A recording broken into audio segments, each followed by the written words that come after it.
anxiety about the unknown. I could hear the steps. He had all walking up black the eyes. stairs. There was no All of a sudden, light this in his huge eyes, object with lights was on top and it of made us. no sound. The fear. Yes, this happened. And suddenly I felt again the same thing, that someone passed by me really close by, and that someone sat next to me. So I saw the sofa cushion next to me actually to form. Hi, and welcome to Yes, This Happened. In today's episode, we bring you Victoria's testimonial. Victoria is a nurse from Mexico, but lives in Offenbach, Germany, where she called us from to recount how she experienced one of the strongest cases of paranormal presence affecting physical objects that we have presented. Her story begins as an important change in her life is taking place. Several years ago, I had a business. It was a cosmetic and pedicurist business. But after having it for a while, I decided to sell it to pursue a career in the medical field. So I transferred the business to another person. When I sold my business, I brought several things here to my apartment, like a couple of chairs and a TV that was mine, and also a lamp. This lamp, well, I had it in my business, but I didn't really like it. But I mean, it was really expensive when I bought it, so I decided to bring it anyway. At that time, I had a boyfriend. Well, he still is my boyfriend. And his parents were already sick. They were old, and they passed away. So the house was left to us. But the fact is, we still haven't lived in that house. My boyfriend's mother was a person she was a really capable lady. She was a housewife, but she was also a very aggressive person. Extremely aggressive. She even physically attacked her husband, who was the one that died first. She wanted to hit him, and there were just very unusual things that should have happened in their marriage. So when she died, well, obviously the house felt very strange. We asked people to see the house, and they said that there was something there. Well, we said, we're gonna clean it, we're gonna call someone to help us, we're gonna sell it, because we don't want to live here. So we were cleaning stuff out one weekend, and that's where I found a lamp in the basement. And this lamp was really pretty, really, really pretty. It was actually more of a mix between a rustic lamp and a small chandelier with like a few crystal pendants. And I said, I'm gonna throw away that ugly lamp from the business and replace it with this one. So we took it to the apartment. My boyfriend replaced the lamp. I threw the one from the cosmetic business away, and I was very, very happy with the new acquisition. Well, I have two cats, Gata and Pepin, and some weird things started happening with them. I remember they started staring at the lamp, and they were just looking and looking at the lamp very intently. And at that time, I was working as a nurse, and also working part-time at a hospice. So I started work super early. So one day at 4 a.m, I was about to leave for work, and the night before I'd been ironing clothes. I didn't finish, so the ironing board was sitting there. And as I was walking out the door, one of the cats climbed up on the board and started to hiss at the lamp. And the bean on the other side, he started to hiss at the lamp too. And at that moment, the lamp started turning off and on and off and on. Victoria's fear is so intense that after staying frozen for several seconds, watching the lamp go on and off continuously, she decides to immediately wake up her boyfriend. So I ran. I don't know, I think I did like 40 feet in half a second, and woke Klaus, my boyfriend, up. For him, the worst thing that can happen is that someone wakes him up, like, when he's sleeping. Well, the fact is that he wasn't even bothered or anything. that I woke him up because he was able to witness it. And that's it. At that moment, we heard a clack, and the light bulb burned out. You could even see that it was like smoked on one part, and even had sort of a blister on the actual glass from the heat. So we saw for sure that the cats heard that the light bulb was about to burn out, and that was it. End of story. I left for work. My boyfriend changed the light bulb and didn't pay any more attention to it. A few days passed, and the cats kept staring at that lamp, which I thought was strange, but now they started having their backs arched and they were puffing their fur and tail. They seemed to be scared of something, but there was nothing to be scared of. At least we thought. I said jokingly, "Oh yeah, the cats are feeling negative energy from your parents' house, from the lamp," and we just laughed and left it at that. So the days went by, and I began to feel that there was something here, something cold. I would feel as if something cold goes through my body, but it wasn't like an air current. It was, I don't know how to explain it. It was just very localized, but I didn't say anything. Klaus is a mathematician, so he's 100% a scientist, and he's never going to believe something like any ghosts or stuff like that. One day, I was playing with the cats, and the cats suddenly stopped playing. They looked at the lamp again, put their tail under their back legs and ran, and went to the office, to the kitchen, outside, and I was just standing there like, what is going on? And I started to get scared because the lamp began to turn off and on again, and it had happened a few times after the first time that happened, but it wasn't something that happened at a certain hour. It was mostly random. I would go to the bedroom, come back, and I thought, did I leave the lamp on? Or I thought maybe it was an electrical issue. And once I was sitting here in the living room, the cats were with me, and I felt a little wind as if someone had passed right in front of me. The cats also became very alert at that moment, and then they ran away. So I said, okay, and ran behind the cats. I said, nope, that this is not normal. It's too much, and the cats are feeling something. Yes, this happened.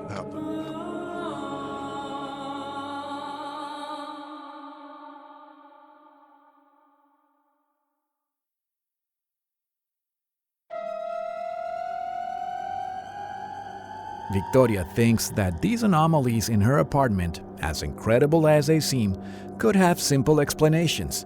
But a revelation made by her boyfriend convinces both of them that there really is something more. So I decided to talk to Klaus when he got home and told him, honey, look, very strange things are happening to me here. It may be my imagination, but I don't know, this isn't normal. And then he says to me, you know what, I didn't want to tell you anything either, but it's happening to me too. And I felt something. There's something here that's not right. We said for sure that it was the lamp, so we were just gonna remove it. We went to the store, we wanted to buy a new one. We didn't find one that we liked, and we did let some time pass, and the situation here began to worsen. The lamp was turning off and on when we were all here.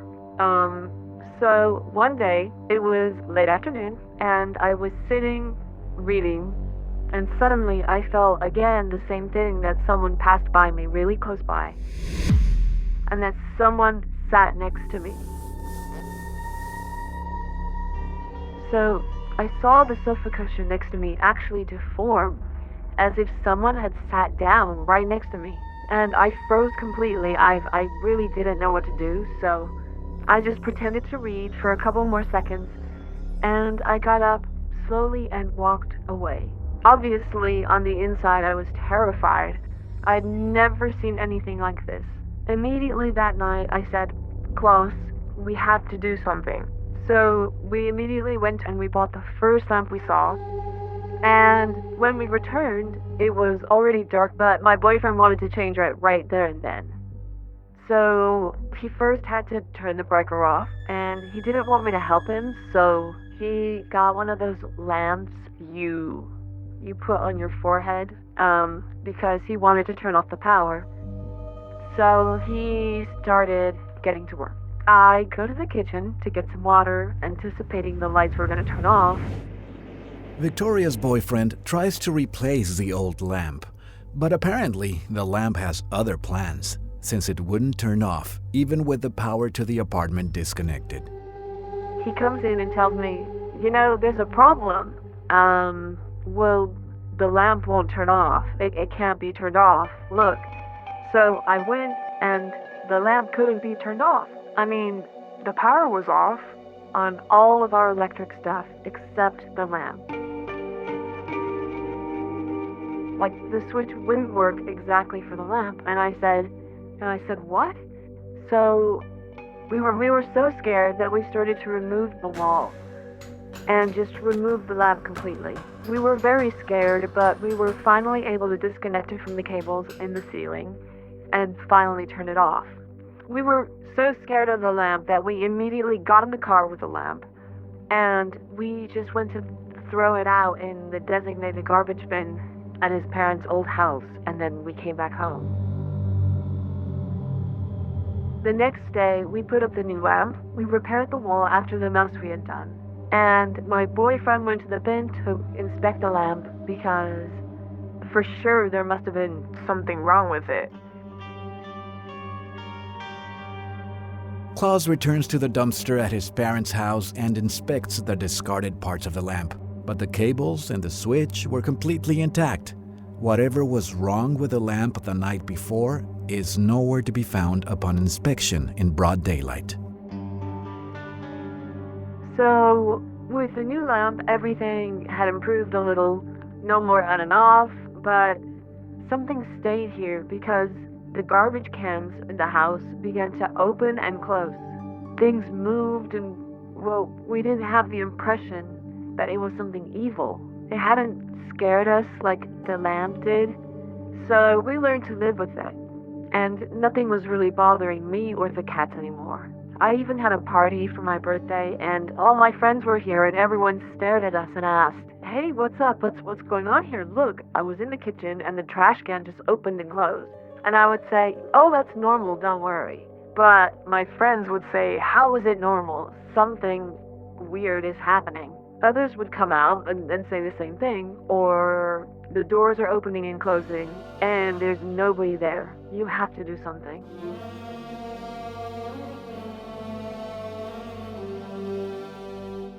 And we were just so used to it that we would say, "Oh no, it's not bad. We already got used to it."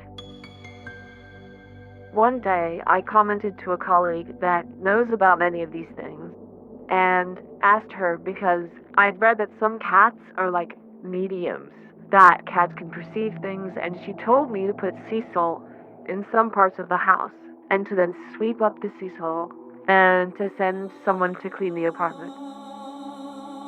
So I decided I was going to try it. But a couple of days later, this girl who was my colleague and was also working at the hospice. A hospice, by the way, is a place where people go to spend their last days just to have, some quality of life when they know they have no cure and they're gonna, pass away. And she could also feel things. I told her about my situation.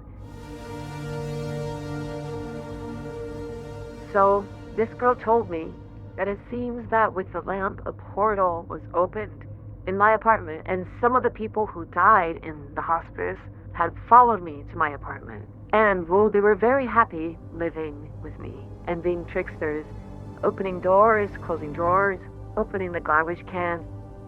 So she just recommended someone that could help. So, I called this lady. She comes over. We opened all the furniture, the drawers. I bought her candles. I brought her holy water, and she spent the whole day working here. And she told all the unwanted visitors to leave.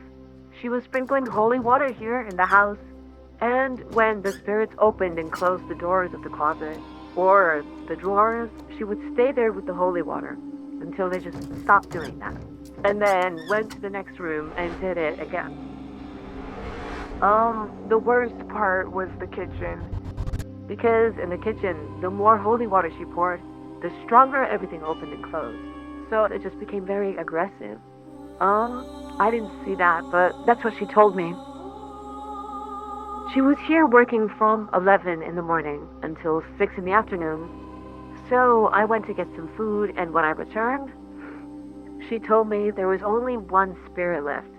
Old lady who had probably lived around here and that she doesn't want to leave the kitchen. So, long story short, this spirit, this old lady, is still here. But this lady is not a spirit of an evil person. So, we don't pay attention to her very much. Strange things almost never happen to us here anymore. And when I leave in the mornings for work, I do a cleansing before leaving, so hopefully no spirits Follow me home. I don't know why, but it seems that some spirits still follow me. I don't know why. We really think that there was someone or something very evil in that old house, and the lamp had something to do with it. And that in one way or another it was possessed. That's my paranormal experience.